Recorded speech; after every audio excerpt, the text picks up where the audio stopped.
এই হচ্ছে সেই মন্দিরগুলো। পাত্রা পাত্রা কেন তোমরা আসবে? পাত্রা হচ্ছে এখানে অনেক পুরনো পুরনো মন্দির আছে, যেগুলো এখানে কেরেকোটার পাশাপাশি তোমরা এখানে মাকড়া পাথরেরও কাজ দেখতে পারবে। তো মাকড়া পাথর হচ্ছে তখনকার দিনের লোহা। দেখো এখনও কোনো মরচে পড়েনি। এক ভাগ নষ্ট হয়ে গেছে, তো যে এক ভাগ আছে সেইটাই এরকম। আজ তোমাদের নিয়ে এসেছি মেদিনীপুর জেলার একটা খুব সুন্দর শহর, যার নাম হচ্ছে পাত্রা। একে অনেকে পোড়ামাটি গ্রামও বলা হয়। একে পোড়ামাটি গ্রাম বলার মেন কারণ হচ্ছে এখানে তোমরা পাবে 200 থেকে 300 বছরের পুরনো কেরেকোটার মন্দির এবং একটা পুরো সম্পূর্ণ ভগ্নপ্রায় জমিদার বাড়ি, যার 4 ভাগের 1 ভাগ কিংভাগ সম্পূর্ণ ধ্বংস হয়ে গেছে এবং 1 ভাগ এখনও অবশিষ্ট আছে। এছাড়াও সুবর্ণরেখা নদীর তীরের খুব সুন্দর দৃশ্য এবং মনোরম পরিবেশ। তো চলো কিভাবে আসবে না আসবে সেগুলো তোমাদের দেখাই এবং ভিডিওটা শুরু করি।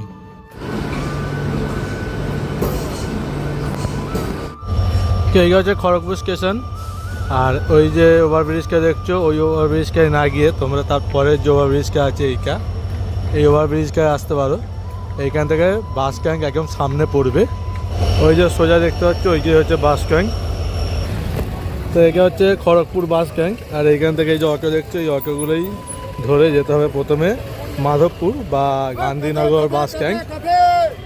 এই গান্ধীনগর বাস স্ট্যান্ড থেকে আবার পাত্রা যাওয়ার টোটো বা অটো পাওয়া যায়, তো আমি দেখি। তো ফাইনালি এসে গেছি আমি আমার ডেস্টিনেশন, যেই জায়গা তোমাদের দেখাবার জন্য আজকে এসেছি। সেটা হচ্ছে এই পাত্রা, যাকে বলা হয় পোড়ামাটি গ্রাম। তো এই হচ্ছে পাত্রা। পাত্রা কেন তোমরা আসবে? পাত্রা হচ্ছে এখানে অনেক পুরনো পুরনো মন্দির আছে, যেগুলো ভগ্নপ্রায়, আর একে অনেকে পোড়ামাটি গ্রামও বলে। এরকম এই যে মন্দির। তো তোমরা এখন আমার পেছনে দেখছো প্রচুর টেরাকোটা মন্দির বা পুরনো ইটের মন্দিরের ধ্বংসাবশেষ। এখানে আরও অনেক মন্দির ছিল যেগুলো ভেঙে গেছে। তো এরকম এই হচ্ছে সেই মন্দিরগুলো। এখানে একটা মন্দির আছে, আমি পাশেও একটা মন্দিরে দাঁড়িয়ে আছি। এখানে দেখো একটা পুরনো সিঁড়ি, যে সিঁড়িটা এখনো আছে। তো আমি সিঁড়িতে উপর উঠলাম এই জায়গায়, আর এখান থেকে উপর থেকে এরকম লাগে। যারা বিকালবেলা ঘুরতে যাও বা একবেলার জন্য কিছু নতুন কিছু দেখতে চাও, তাদের জন্য এই জায়গা খুব সুন্দর। পাশেই কংসাবতী নদী আছে, সেটাও তোমাদের দেখাবো। আর এখানে আছে এই পুরনো দৃশ্য। কেরেকোটার পাশাপাশি তোমরা এখানে মাকড়া পাথরেরও কাজ দেখতে পারবে। মাকড়া পাথর হচ্ছে এই পাথরগুলোকে বলা হয়। দেখো দেখতে পাচ্ছ, এগুলোকে বলা হয় মাকড়া পাথর। এগুলো পাথর কেটে এরকমভাবে বানানো হয়েছে। এছাড়াও যে কেউ 17 থেকে 18 শতকের, দেখো এখানে প্লাস্টারও করা হয়েছে সেই সময়। যে প্লাস্টারগুলো দেখছো সেগুলো সেই সময়কার প্লাস্টার।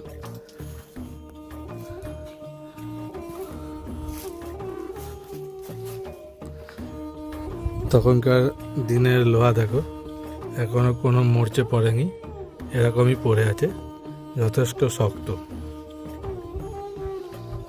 এখানে একটা আছে, এগুলো সম্ভবত দরজার খিল হবে।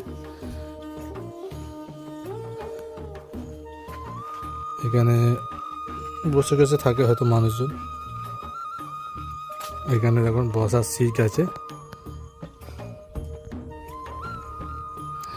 এখানে রাস্তার দুপাশে মন্দির আছে। এইটা হচ্ছে নবরত্ন মন্দির, আর ডিজাইনটা হচ্ছে আমাদের দক্ষিণেশ্বরে যে মন্দির আছে সেই ধরনেরই ডিজাইন। এই পাশে কিছু ছোট মন্দির আছে। অবশ্যই মন্দিরগুলোকে একটাও কোনো প্রতিমা বা কিছুই নেই, এরকমই খালি ভেতরে পড়ে আছে। তোমরা আগেও দেখেছো। আর মন্দিরটা দেখো কি সুন্দর।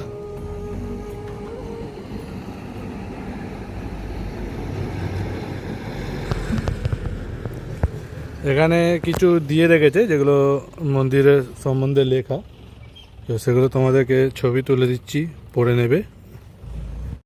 দেখো একে হচ্ছে নবরত্ন মন্দির চত্বর। এখানে যেগুলো লেখা আছে তোমরা ভিডিওকে পোজ করে পড়ে নিতে পারো বা স্ক্রিনশট নিয়ে নিতে পারো। আর এখানে দেওয়া হয়েছে ভারতীয় পুরাতাত্ত্বিক সর্বেক্ষণে এই স্মারকটি প্রাচীন, এখানে কিছু লেখা আছে সেগুলো পড়ে নিতে পারো, সমস্ত পড়ে এ করা যায় না। কেবল লেখা আছে যে কেহ এর ধ্বংস বা অপসারণ ক্ষতি করবে তার 2 বছর জেল বা 1 লাখ টাকা জরিমানা হতে পারে।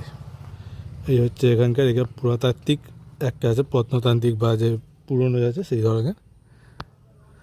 আর এই পাশেই দেখো কাঁসাই নদী,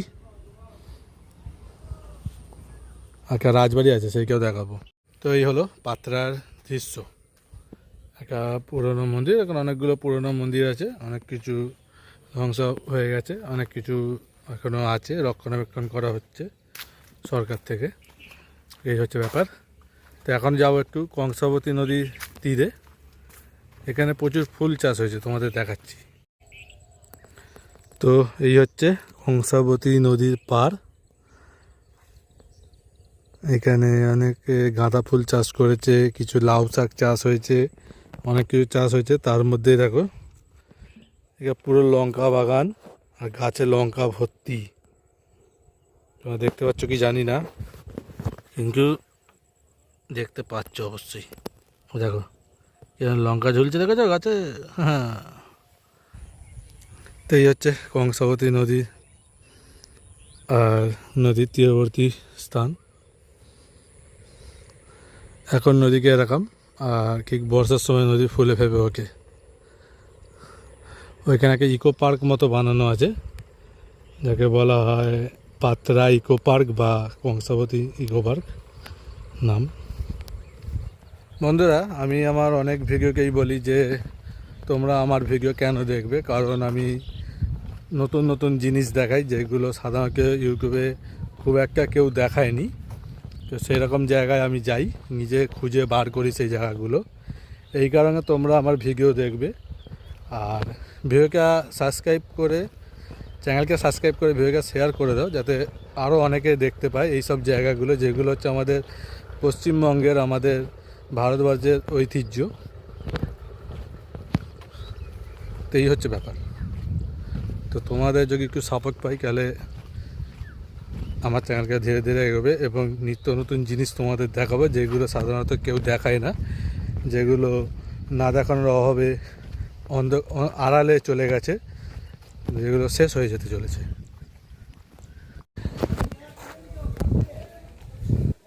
ওই যে বজ্ঞা দেখলে, ওই বজ্ঞেই ডান দিকে ঘুরে যেতে হবে, ঘুরে গেলে দেখো এরকম আছে। এখানে দেওয়া আছে পুরাতাত্ত্বিকের সমস্ত কিছু, তোমরা পজ করে পড়ে নিতে পারো। আর এখানে দেওয়া আছে বন্দ্যোপাধ্যায় পরিবারের মন্দির।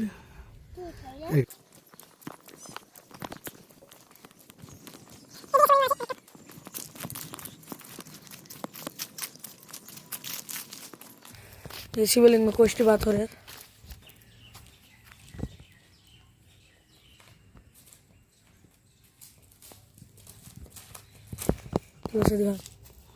কে হচ্ছে সেই পুরনো রাজবাড়ি, বন্দ্যোপাধ্যায়। এটা রাজবাড়ি না জমিদার বাড়ি? জমিদার বাড়ি। পুরো জমিদার বাড়ি, কেন অনেকে রাজবাড়ি বলে। রাজবাড়ি 4 ভাগের 1 ভাগ 3 ভাগ নষ্ট হয়ে গেছে। আর এই হচ্ছে কার 4 ভাগের 1 ভাগ, 3 ভাগ নষ্ট হয়ে গেছে। তো যে 1 ভাগ আছে সেইটাই এরকম। আরে খোপগুলো না আগে মশা জ্বালা হতো খোপে খোপে, ওই যে চোখের খোপগুলো পড়ে। এই সুরঙ্গের পথ আছে। সুরঙ্গ পথ আছে? একটা আমি নাড়ে জল, লঙ্কা গড়, একটা ধর্মালে যাবো। কিংকে সুরঙ্গ। এই হচ্ছে ভেতরের পরিবেশ।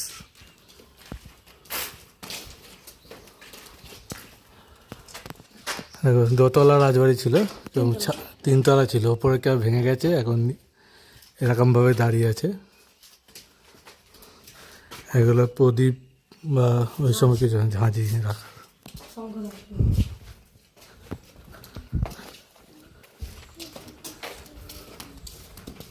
চল আগে সুরঙ্গের কথার সামনে। এখানে এই দিক দিয়ে সুড়ঙ্গের রাস্তা। খুলো রে, খুলো ভালো আছে। আচ্ছা, এই সামনে সুরঙ্গ। এই জায়গা হচ্ছে সুড়ঙ্গের রাস্তা, এখন বন্ধ করা আছে। একটা তিনটে জায়গায় যাওয়া যায়, নড়জল একটা, নৌকাগড় একটা, আর ধর্মরাজা। একটা নারাজল, একটা লঙ্কাগড়। আর এই হচ্ছে জমিদার বাড়ি।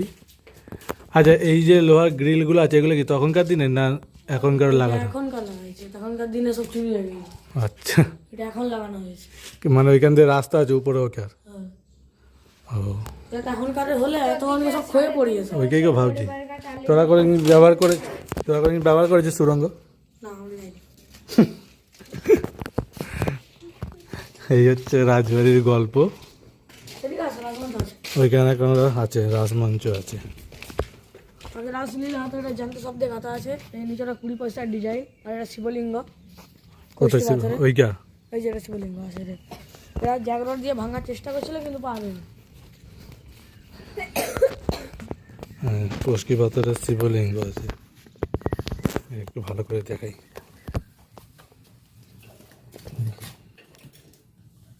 এটা হচ্ছে কষ্টি পাথরের শিবলিঙ্গ। আর রাজমঞ্চ। এটা রাজমঞ্চ।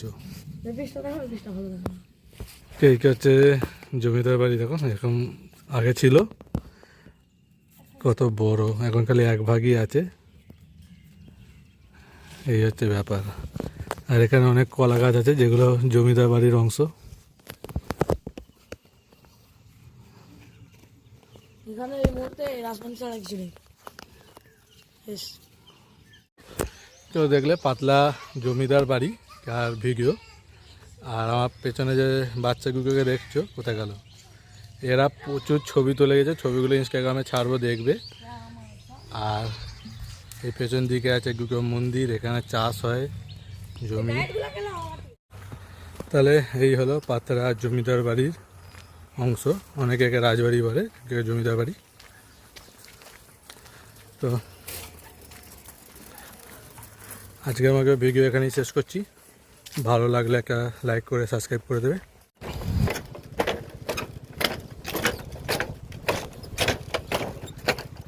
আর একজন আসবে, কেমন দেখো।